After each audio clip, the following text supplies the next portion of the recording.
ఒడిశా అవినీతి నిరోధక శాఖ చరిత్రలోనే కనీ విని ఎరుగని రీతిలో భారీ నగదు పట్టుబడ్డ మా రాష్ట్రంలో పెను సంచలనం సృష్టించింది. కటక్ మైనింగ్ సర్కిల్ డెప్యూటీ డైరెక్టర్గా పనిచేస్తున్న దేబబ్రత మహంతి నివాసాలపై జరిగిన దాడుల్లో కోట్లాది రూపాయల అక్రమ సంపాదన వెలుగు చూసింది. కేవలం 30,000 రూపాయల లంచం తీసుకుంటూ రెడ్ హ్యాండెడ్గా పట్టుబడిన ఈ అధికారి వెనుక ఇంతటి భారీ కుంభకోణం దాగి ఉందని అధికారులు సైతం ఊహించలేకపోయారు.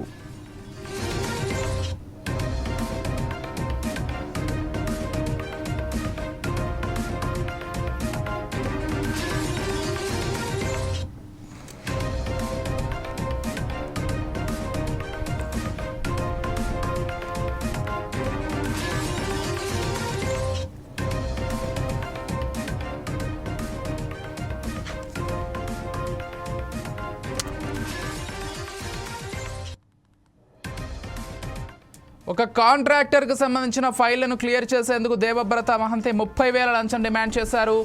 బాధితుడి ఫిర్యాదు మేరకు రంగంలోకి దిగిన విజిలెన్స్ బృందం ఆయన కార్యాలయంలో లంచం తీసుకుంటుండగా మెరుపు దాడి చేసి పట్టుకుంది. ఆ సమయంలో ఆయన ఆఫీసు డ్రాయర్లో విజిలెన్స్ అధికారులకు అదనంగా 1.20 లక్షల నగదు లభించింది. దీంతో అనుమానం వచ్చిన అధికారులు వెంటనే ఆయన వ్యక్తిగత నివాసాలు, బంధువుల ఇళ్లపై ఏకకాలంలో దాడులు నిర్వహించారు.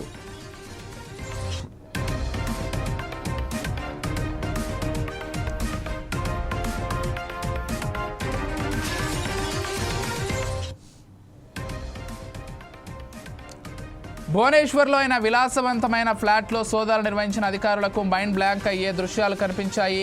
బీరువాలు, బ్యాగుల్లో కట్టల కొద్దీ నగదును గుట్టలుగా పడి ఉంది. గంటల తరబడి సాగిన లెక్కింపులో సుమారు 4.10 కోట్లకు పైగా నగదు తేలింది. ఒడిశా విజిలెన్స్ శాఖ చరిత్రలో ఒక ప్రభుత్వ అధికారి నుంచి పట్టుబడిన అత్యధిక నగదు సీజర్ ఇదే. నగదుతో పాటు సుమారు 130 గ్రాముల బంగారం, భువనేశ్వర్లోని ఒక 2 అంతస్తుల భవనం, మరికొన్ని స్థిరాస్తులకు సంబంధించిన పత్రాలను అధికారులు స్వాధీనం చేసుకున్నారు.